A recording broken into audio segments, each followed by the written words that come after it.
اقترب للناس حسابهم وهم فی غفلۃ معرضون، لوگوں کے لیے حساب کا وقت نہایت ہی قریب آ گیا ہے، جبکہ یہ غفلت میں پڑے ہوئے ہیں، منہ پھیرے ہوئے ہیں سارے لوگ۔ بلکہ اللہ کے نبی صلی اللہ علیہ وسلم اپنے زمانے اقدس میں یوں ارشاد فرمایا کرتے کہ میں اور قیامت اس طرح سے ہیں، یعنی اتنا قریب ہیں جیسے انگلیاں۔ 1400 سال پہلے کے عرصے کو حضور نے قریب فرمایا، تو اب تو ہم بالکل ہی قریب آئے ہیں اس طور پر کہ قیامت ہمارے سر پر ہے۔ ساری نشانیاں ظاہر ہو چکی ہیں، محض چند بڑی نشانیوں کو آنا باقی ہے، جس کے بعد قیامت قائم ہو جائے گی۔ ہمارے بزرگوں نے آج جو موجود ہیں انہوں نے بھی جو پیشین گوئیاں کی، اے لوگو تم بہت زیادہ پھیلنے کی کوشش نہ کرو، اس لیے کہ سب سے بڑے فتنے، سب سے بڑی علامات قیامت کی جو آنی ہیں وہ بالکل قریب ہیں تمہاری زندگیوں سے۔ دجال کا ظہور، یاجوج ماجوج کا نکلنا بہت ہی قریب ہے۔ اللہ تعالیٰ قرآن میں آج کی اس پارے میں ہم نے یہ بھی پڑھا، حتیٰ اذا فتحت یاجوج و ماجوج، یاجوج ماجوج کو کھول دیا جائے گا۔ یہ کوئی دو آدمی نہیں ہے، ایک بہت بڑی فوج ہے، بہت بڑی فوج، اتنی کہ انسانوں سے بھی زیادہ ہیں۔ اور یہ جب دنیا میں داخل ہو جائیں گے، ان کو اللہ تعالیٰ نے جزیروں پر قید کیا ہے۔ سد سکندری قرآن پاک میں اس کا بھی ذکر آیا ہے، کل 16ویں پارے میں ہم نے پڑھا تھا۔ حضرت ذوالقرنین ایک بزرگ ہیں جن کا تذکرہ آیا ہے، سکندر ذوالقرنین، اللہ نے ان کو پوری دنیا کی بادشاہت عطا فرمائی تھی، تو ان کو اللہ تعالیٰ نے حکم دیا تھا کہ یہ یاجوج ماجوج اس زمانے میں بہت فساد مچاتے تھے کہ ان کو قید کر دو کہیں پر۔ تو لوگوں نے آپ سے کہا، قالوا یا ذا القرنین ان یاجوج و ماجوج مفسدون فی الارض فہل نجعل لک خرجا، یہ زمین میں اتنا فساد مچاتے ہیں تو آپ ہمارے لیے کوئی ان سے نکلنے کا راستہ بنا دیجئے۔ تو انہوں نے ایک دیوار بنائی تھی جس کا ذکر قرآن پاک میں ہے۔ حضرت ذوالقرنین نے سیسا پگھلا کر کے ایک بہت ہی مضبوط دیوار کھینچی۔ وہ دیوار کہاں ہے اللہ بہتر جانے، ہمیں قرآن نے اتنا کہا ہے کہ انہوں نے دیوار میں انہیں قید کیا۔ اور آتونی زبر الحدید حتی اذا ساوا بین الصدفین وقال انفخوا حتی اذا جعلہ نارا قال آتونی افرغ علیہ قطرا، یہ ذکر جو ہے ان کے دیوار بنانے کا ہے۔ پہلے اس سیسے کو پگھلایا گیا، آگ بنی، پھر اس کو مضبوط کیا گیا، پھر دیوار تعمیر ہوئی۔ اب وہ یاجوج ماجوج کی جو فوج ہے انہیں قید کر دیا گیا۔ حدیث پاک میں ہے وہ روزانہ دیوار کو توڑنے کی کوشش کرتے رہتے ہیں، پوری رات بھر دیوار کو چاٹتے ہیں یہاں تک کہ وہ تھوڑی باقی رہ جاتی ہے۔ تو تھوڑی باقی رہتی ہے، صبح کے وقت وہ تھک جاتے ہیں اور کہتے ہیں چلو باقی کا کل کر لیں گے، یہ کل نکل جائے گی۔ وہ جیسے ہی واپس آتے ہیں اللہ تعالیٰ اس دیوار کو جیسی تھی ویسی بنا دیتا ہے، روز کا معمول ان کا ہے۔ اور پھر فرمایا گیا کہ اخیر میں وہ یہ کہیں گے، پوری دیوار کو چاٹتے چاٹتے یا توڑتے توڑتے قریب کو پہنچ جائیں گے، تب وہ یوں کہیں گے انشاءاللہ کل تو ختم ہو ہی جائے گی، اللہ نے چاہا تو وہ جس دن وہ کہیں گے تو پھر وہ دیوار ٹوٹ جائے گی، انشاءاللہ کا استعمال کریں گے۔ اس کے بعد دیوار جب ٹوٹے گی تو وہ پوری فوج داخل ہوگی پوری دنیا میں، اور وہ اتنا فساد مچائیں گے کہ ہر چیز کو کھائیں گے، ہر چیز کو، یعنی ان کے لیے کوئی کھانے کی چیزیں مخصوص نہیں، پوری کھیتیاں چر جائیں گے، پورے مویشی جانور چبا جائیں گے، استعمال کرنے والی چیزیں کھا جائیں گے، لکڑیاں کھا جائیں گے، کوئی چیز باقی نہیں چھوڑیں گے، سب چیزیں کھائیں گے۔ وہ ایک بہت بڑا فتنہ ہوگا قیامت سے پہلے، پھر اللہ تبارک و تعالیٰ انہیں ہلاک فرمائے گا۔ دجال کا ظاہر ہونا بہت ہی قریب ہے۔ دجال، کانا دجال جس کو کہتے ہیں، اس کی ایک آنکھ ہوگی، اس کی پیشانی پر کاف رے لکھا ہوگا، وہ صرف اہل ایمان دیکھیں گے، جن کے اندر ایمان ہے انہیں نظر آ جائے گا اس کی پیشانی پر کیا لکھا ہے، کافر لکھا ہوا ہے، اور جو منافق ہیں وہ اسے نہیں پہچان پائیں گے، وہ بڑی طاقتیں لے کر کے آئے گا اور لوگوں کو بہت بڑی آزمائش میں ڈالا جائے گا، اس طور پر کہ وہ لوگوں کو دکھائے گا پانی برسا کر کے، زمین سے سبزے اگا کر کے، جو مانگو وہ اسی وقت حاضر کر کے دکھا دے گا۔ سونا چاہیے وہ حاضر ہے، چاندی چاہیے وہ حاضر ہے۔ تو لوگوں سے وہ کہے گا کہ میں تمہارا خدا ہوں جس کی تم عبادت کرتے تھے، میں اتر پڑا ہوں۔ تو جو اسے مان لے گا تو وہ کافر و مرتد ہو جائے گا، اور جو نہیں مانے گا اسے وہ سخت سزائیں دے گا، یہاں تک کہ تیل کو گرمائے گا اور مومنوں کو اس میں ڈالے گا کھولتے ہوئے تیل میں، یا پھر کوئی مومن اس کو نہ مانے تو اس کی دونوں ٹانگ پکڑ کر چیر دے گا، ہلاک کرے گا۔ اس طرح سے سخت اذیتیں دے گا ایمان والوں کو، لیکن اللہ جس کے ایمان کی حفاظت کرے وہ دجال کے فتنوں سے محفوظ رہے گا۔ حضور اکرم صلی اللہ علیہ وسلم دعا کیا کرتے تھے، نعوذ بک من فتنة المسیح الدجال، اے مولا ہم تیری پناہ مانگتے ہیں مسیح الدجال سے، یہ کانا جو دجال آئے گا۔ تو اے لوگوں آپ بھی دعا میں مشغول رہیں، اس لیے کہ وہ زمانہ نہایت قریب۔ مجھے تو نظر آتا ہے کہ جو جو علامتیں دجال کے ظاہر ہونے کی بتائی گئی تھیں وہ سب آ گئی دنیا میں۔ جھوٹ کو سچ کر کے دکھانا عام ہو جائے گا، ہر جھوٹی چیز۔ یہ دجال کی ضروریت، یہ پوری میڈیا جو آج دنیا میں ہے، یہ دجال کے آنے کی راہ ہموار کر رہے ہیں۔ اور دجال کیا ہوگا؟ یہودی اس کو مسیحا سمجھتے ہیں، یہودی اس کو اپنا مسیحا مانتے ہیں کہ وہ ہم سب کو پوری دنیا میں عزت دینے والا آئے گا۔ تو دجال کے آنے کے لیے یہودی پوری فیلڈ ہموار کر رہے ہیں، جگہ جگہ جو تمام چیزوں کا قبضہ، پورے سونے پر ان کا قبضہ ہے آج، جیولری، گولڈ، اتنے تعداد میں یہ جمع کرتے جا رہے ہیں، کیونکہ یہ دجال کے کام آنے کے لیے۔ اور دجال ان کے لیے مسیحا ہے، بظاہر مسیحا۔ وہ یوں سمجھتے ہیں کہ ہمیں جنت دلانے والا آنے والا ہے۔ دیکھا نہیں آپ نے، یہودی اکثر چیزوں میں، اپنے برانڈ میں یا اپنے لوگوں میں ایک آنکھ کا استعمال کرتے ہیں، وہ ایک آنکھ کا استعمال دجال کی علامات ہیں۔ وہ دجال کی پوجا بھی کرتے ہیں، عبادت بھی کرتے ہیں، اور اس کے آنے کی دعائیں کر رہے ہیں آج پوری دنیا میں۔ سال میں پورا اجتماع ہوتا ہے یہودیوں کا، اور وہ بار بار دعا کرتے ہیں کہ وہ جلدی سے آ جائے۔ تو یہ یہودی پوری اس کی فوج تیار ہے آج، سارا یعنی فیلڈ تیار کر دی گئی۔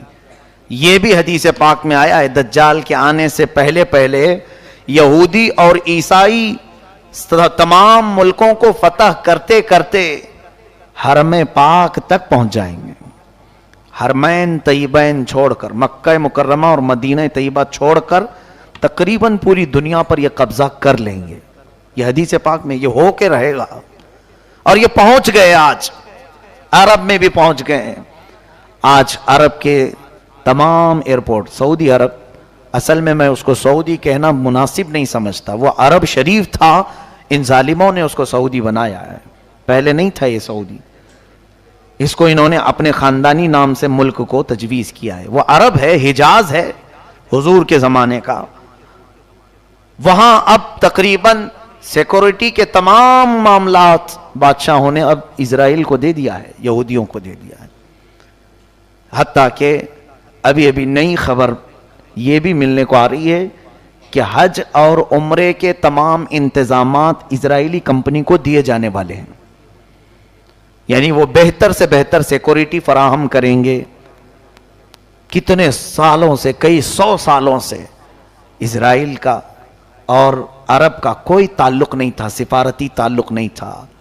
ابھی جا کر کے یہ تعلق بھی قائم ہونا شروع ہوا کہ براہ راست سعودی عرب سے پروازیں، طیارے، پلین اسرائیل جا سکتے ہیں، آ سکتے ہیں۔ یہ ساری چیزیں ہموار ہو گئیں، ان کی تمام دوستی کھل کر کے آ گئی اب، یعنی یہ یہود کو عرب میں داخل کرنے کے تمام راستے پیدا کر چکے ہیں۔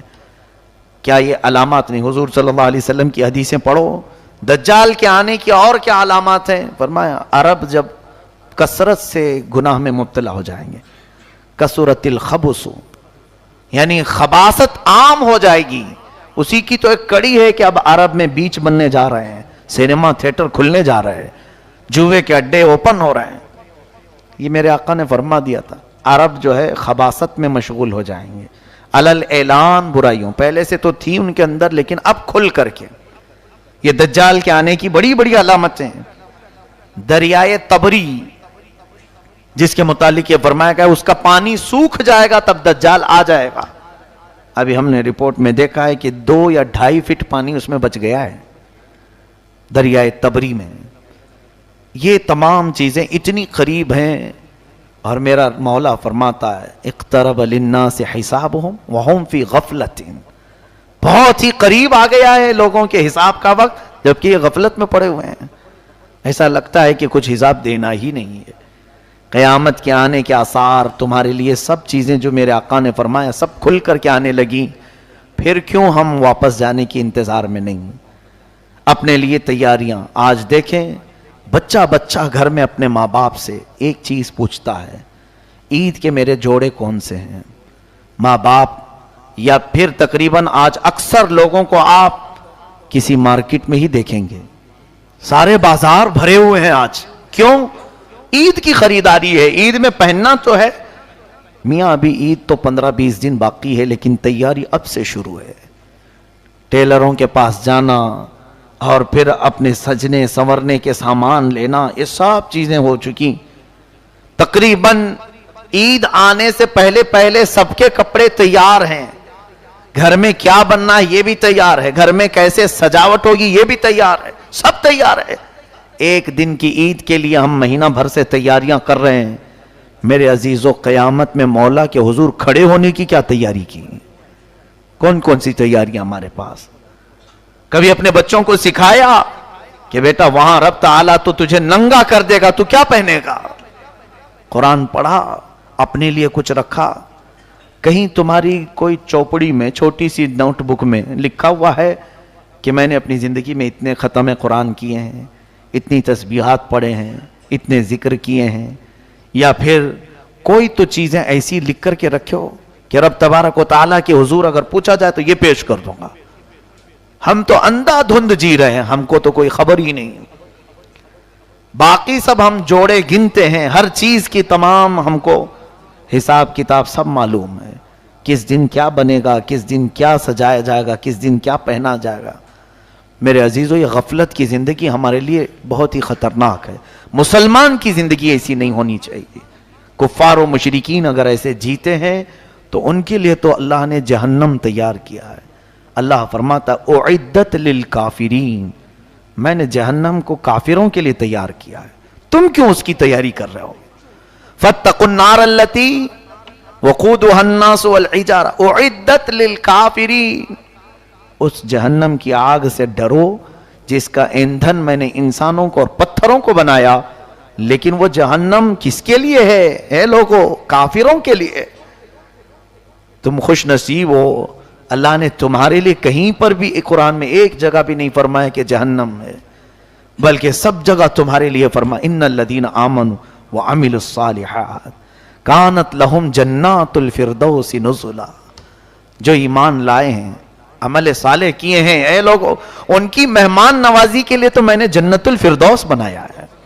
ایک جگہ نہیں، ہر پارے میں تمہیں ملے گا جنات تجری من تحتها الانہار خالدین فیہا. ایسی تمہارے لیے جنتیں میں نے بنائی ہیں، باغیچے ہیں جس میں نہریں بہ رہی ہیں. جو جائے گا اس میں ہمیشہ رہے گا. لیکن بندہ ہے کہ وہ مولا کی سجائی ہوئی جنت کو لینے کی تیاری کرنا نہیں چاہتا. کافروں کے کام اچھے لگتے ہیں، یہود و نصارہ کے عمل پسند ہیں. ہماری پوری قوم کو ان کی ایکٹیویٹیز میں دلچسپی ہے، ان کے کیریکٹر کو دل سے لگانے کو پسند کرتے ہیں. باقی رہی بات مصطفیٰ کریم صلی اللہ علیہ وسلم نے جو اخلاق کریمانہ دیے تھے، اور اسی لیے وہ سچ فرمایا تھا میرے آقا نے، دنیا میں ایسے جیو جیسے مسافر رہتا ہے، بہت جلدی تم چلے جاؤ گے یہاں سے، اور ہمیشہ کی زندگی کو کیوں یہ چھوٹی سی زندگی پر قربان کرتے ہو؟ یہاں جتنا بھی عیش کرو گے عارضی ہوگا، ٹیمپرری ہوگا. ارے دیکھتے نہیں یہاں کپڑے بھی پرانے ہوتے ہیں، دیکھتے نہیں یہاں پر چیزیں بھی پرانی ہو جاتی ہیں، بہت جلدی پرانی ہوتی ہیں. اور تم دیکھتے دیکھتے ابھی تمہاری جو جوانی ہے وہ جھریوں میں بدل جائے گی. ابھی چہرے پر رنکلز آنے شروع ہو جائیں گے، دانت جھڑنے شروع ہوں گے، بال سفید ہونے لگیں، کمر جھکنے لگے گی. دنیا کا تو قرار ہے ہی نہیں کسی چیز پر. بہت تیزی سے تمہارے اندر تبدیلی لا رہی ہے. کیا اپنے پچھلے حالات دیکھتے نہیں؟ ذرا شیشے میں جا کر دیکھ لینا، چند دن پہلے یا چند سال پہلے تمہارا چہرہ کیسا تھا، آج کیسا ہے. بدل رہا ہے کہ نہیں بدل رہا؟ بوڑھے لوگ اپنے چہرے دیکھیں، کیا ان کے بال کبھی کالے نہیں تھے؟ کیا ان کے چہرے جگمگاتے نہیں تھے حسن سے؟ بہت جلدی تمہارے چہروں پر بھی جھریاں آ گئیں، بدل گئے. تو کیوں یہ نہیں سمجھتے کہ یہاں کی کوئی چیز میں قرار ہے ہی نہیں، پائیداری ہے ہی نہیں. بہت تیزی سے دنیا ہماری ساری چیزیں بدل دیتی. لیکن مولا فرماتا ہے جس کو میں نے جنتی لباس پہنایا وہ کبھی پرانا نہیں ہوگا. جنتی جو بھی اندر جائے گا وہ کبھی بوڑھا نہیں ہوگا. جو جوان ہے جوان ہی ہمیشہ کے لیے. وہ پائیداری ہے، اس کے اندر استقرار ہے، قرار ہے. ان تمام چیزوں کو چھوڑ کر بندہ اپنی غفلت میں جی رہا ہے. اسے مختصر سا عیش چاہیے. خیر، اللہ ہمیں دنیا کی مکاریوں اور عیاریوں سے بچائے ہے. بس دنیا سے اتنا لے لو جتنا جینے کے کام آ جائے، اتنا حاصل کر لو جتنا یہاں سے زندگی گزر جائے، لوگوں کے سامنے ہاتھ پھیلانا نہ پڑے، اللہ اپنا محتاج بنائے رکھے، بس اتنی زندگی گزار لو. باقی رہی بات بہت زیادہ پھیلنے کی تو جنت میں پھیلا لو، وہاں زیادہ سے زیادہ پھیلا لو جتنا ہو سکتا ہے. تم کثرت سے دعا کرو. حدیث پاک میں ہے تمہیں ملے نہ ملے دنیا میں دعائیں، قیامت کے دن پہاڑوں کے برابر نیکیاں اسے دی جائیں گی. پوچھے گا بندہ یہ کہاں سے مولا، میں تو اتنی نیکیاں کیا نہیں تھا. رب تعالیٰ فرمائے گا اے بندے تو دنیا میں روز مجھ سے مانگتا تھا، میں نے تجھے دیا نہیں، وہ سب یہاں کے لیے جمع کر رکھا تھا. بندہ کہتا ہے کاش میری دنیا میں تو کوئی دعا قبول نہیں کرتا، کوئی نہیں قبول کرتا، سب یہاں کے لیے رکھتا. تو آج تو میں فخر سے جنت میں سب کو بتاتا کہ میں سب سے زیادہ نیکیاں جمع کیا ہوں. تم یہ دیکھتے ہو کہ میری دعا قبول نہیں ہو رہی ہے، چھوڑو جانے دو، کیا بار بار مانگیں گے.